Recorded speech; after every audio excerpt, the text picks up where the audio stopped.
Okay, I need to tell you about this book. I genuinely wasn't planning to record today. I finished it yesterday, put it back on the shelf, went on with my day, and I thought, all right, that's another book finished. But it wasn't. Today, I was just sitting there, doing absolutely nothing, and out of nowhere, one conversation from this book popped back into my head. Not the ending, not a big moment, just a conversation. And that's when I realized this book wasn't finished with me yet. So I thought, let me turn on the mic and tell you about it. Coffee ready?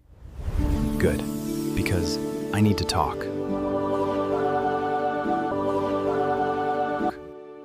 Not the story. I don't want to spoil anything. I just want to tell you what it felt like spending a few days with this book. It's called The Tenant by Freida McFadden. Now, if you've read any of her books before, you probably already know what she does really well. She makes ordinary people feel a little less ordinary. And I love that, because nothing feels over the top. It all starts so quietly that you almost forget you're reading a thriller. You're just following someone who's trying to get their life together, trying to make the best decision they can. It feels simple, almost comfortable. And maybe that's why I dropped my guard. I wasn't waiting for something shocking.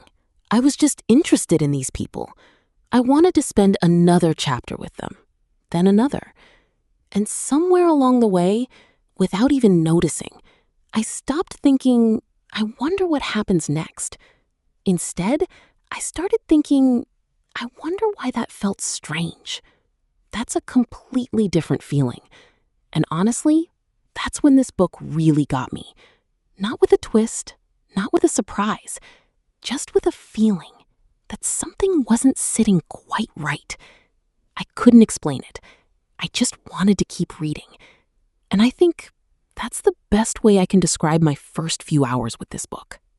It didn't pull me in all at once. It quietly convinced me to stay. Anyway, that's where things started getting interesting. The thing I really liked was how patient this book was. It never felt like it was trying too hard.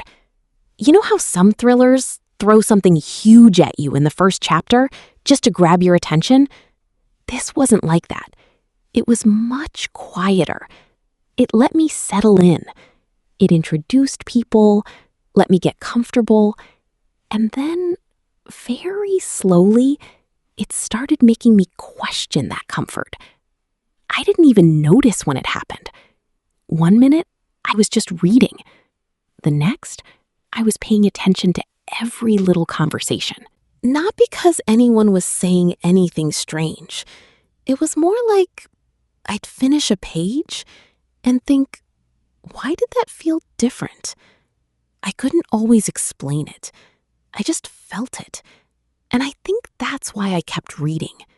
Not because I was desperate to reach the ending, because I wanted to understand these people a little better.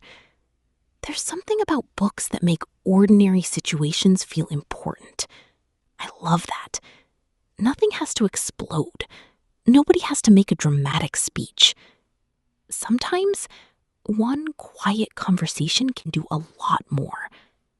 That's exactly how this felt. I also liked that the book trusted me. It didn't stop every few pages to tell me what I should think. It just let things happen. And somehow, that made me pay even more attention. I found myself noticing little things. A sentence that felt slightly off, a reaction that seemed a bit too quick, a moment that probably meant nothing, or maybe meant everything. I honestly couldn't tell, and that's what made it fun. By this point, I wasn't reading because I wanted answers. I was reading because I enjoyed spending time in this world, even when it started feeling just a little uncomfortable. That's a difficult thing for a book to do, to make you feel comfortable and uncomfortable at exactly the same time. And for me, that's where The Tenant really started to work. You know what surprised me the most? It wasn't the mystery. It was the people.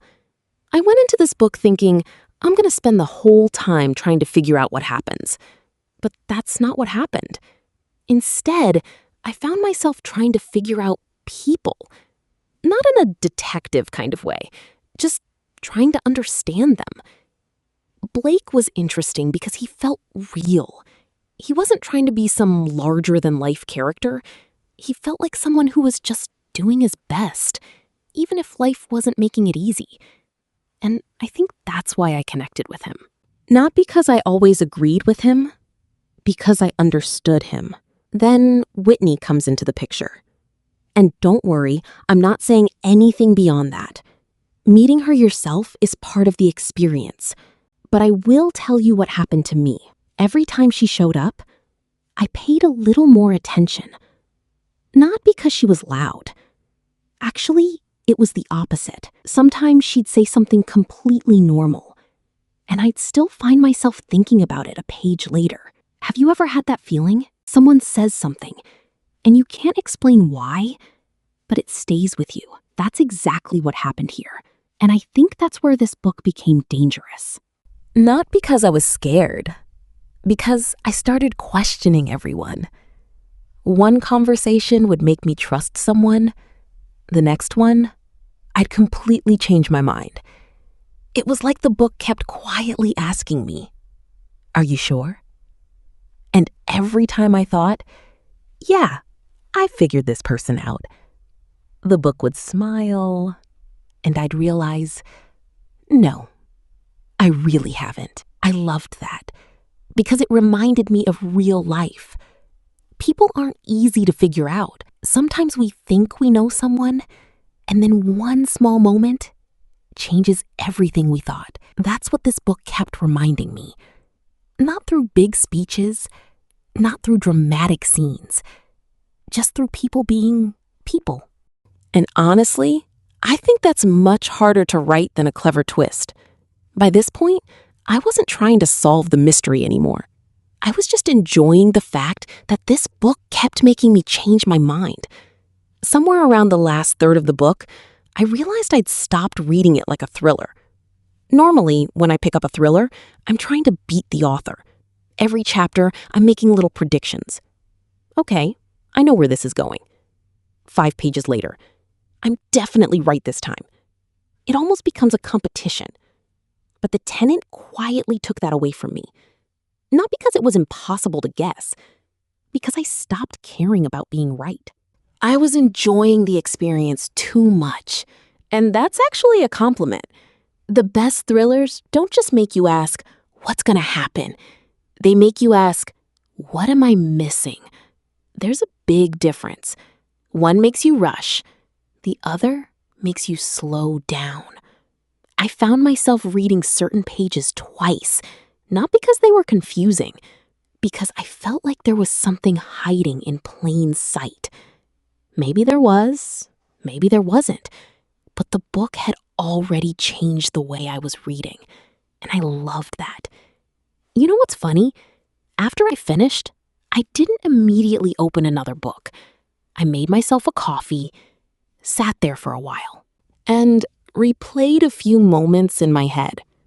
Not the ending, just little moments, little conversations, tiny decisions. That's usually how I know a book has done its job.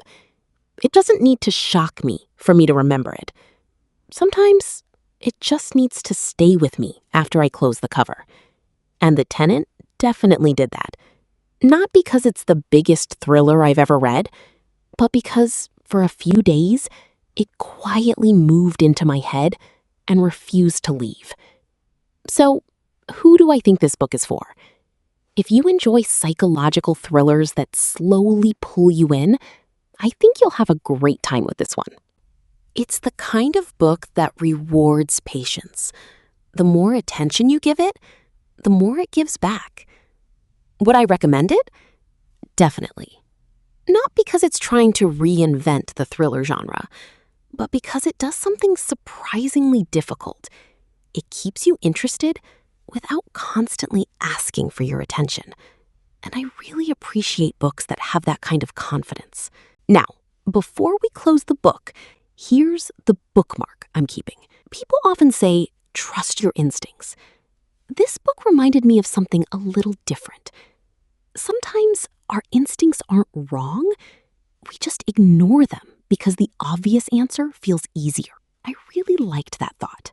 Not because the book tells you that, because that's what I found myself thinking after I finished it. And now I'm curious about you. If you've read The Tenant, who was your favorite character? No spoilers, just tell me who kept your attention the most. I genuinely love to know. Thanks for spending a little time with me today. I'll see you in the next Book Buddy. Until then, keep reading and take care.